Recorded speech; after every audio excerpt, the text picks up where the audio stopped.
Ô, tụi nụ có tôi qua đã chuyên được có. Tôi mua của tôi để chua sữa. Ô, tụi nụ có tôi cho quả súp bò. Chỉ do tôi mua của mọc lại của tôi chỉ chua một thao hậu sữa. Ê, ô lý chả có tôi chỉ chuyên được bé lưu ăn đông nọ. Của tôi chỉ chua sữa.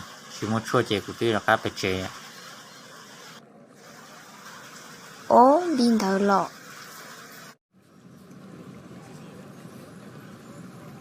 Ô, lăng nụ có bao giờ tụi nụ y của chỉ có bé lưu ăn đông.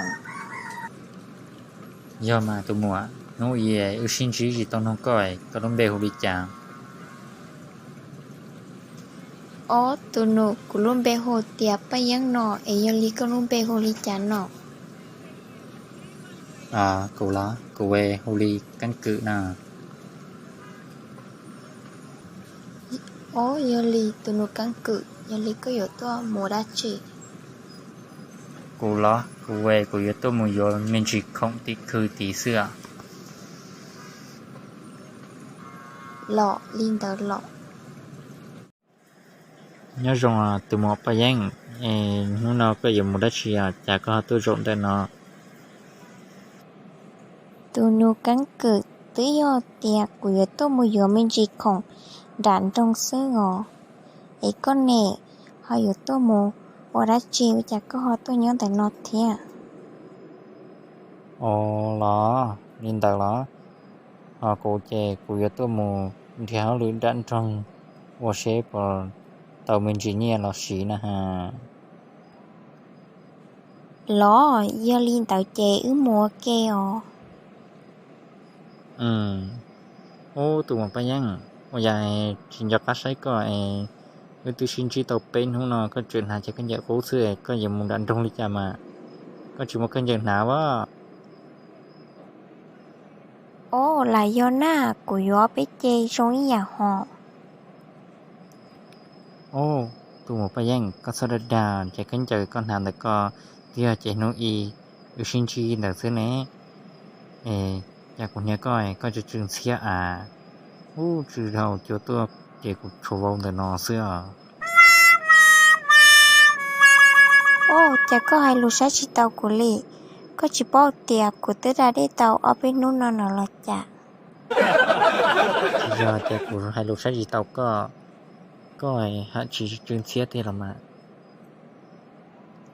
Ô, của chỉ sẵn đâu có thằng tàu của yếu bay lọ.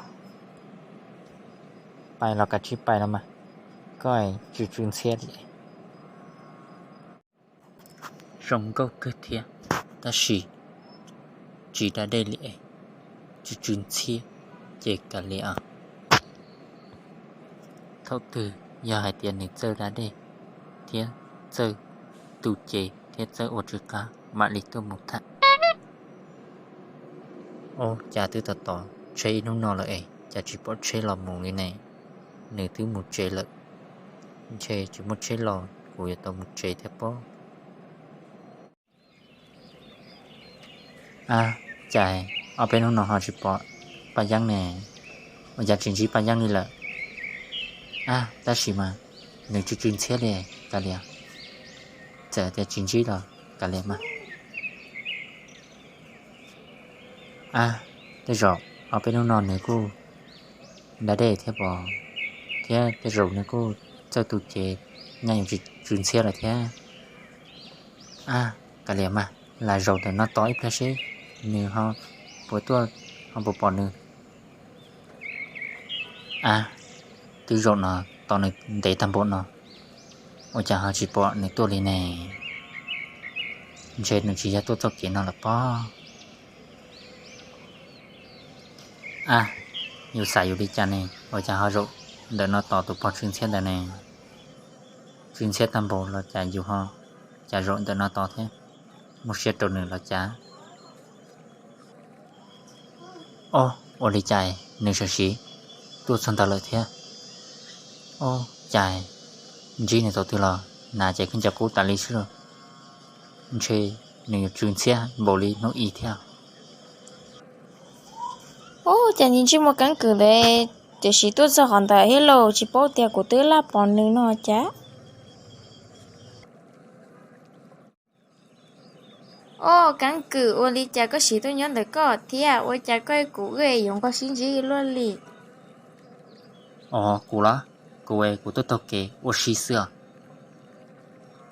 bà dân cái tôi muốn đã chỉ xưa cũ cũ tôi kiểu xí sợ cũ tôi giờ muốn là lá giờ lấy chè mùi rong con à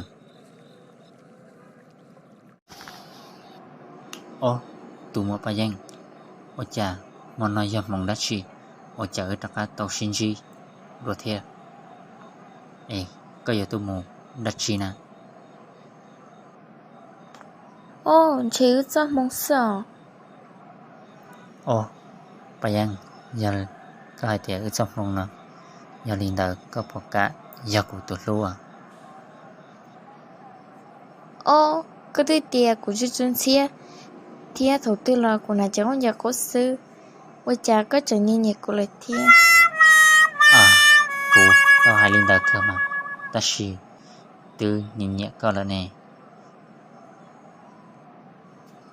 tao cơ mà do linh đạo nè oh yeah cô không sẽ chấp lời liền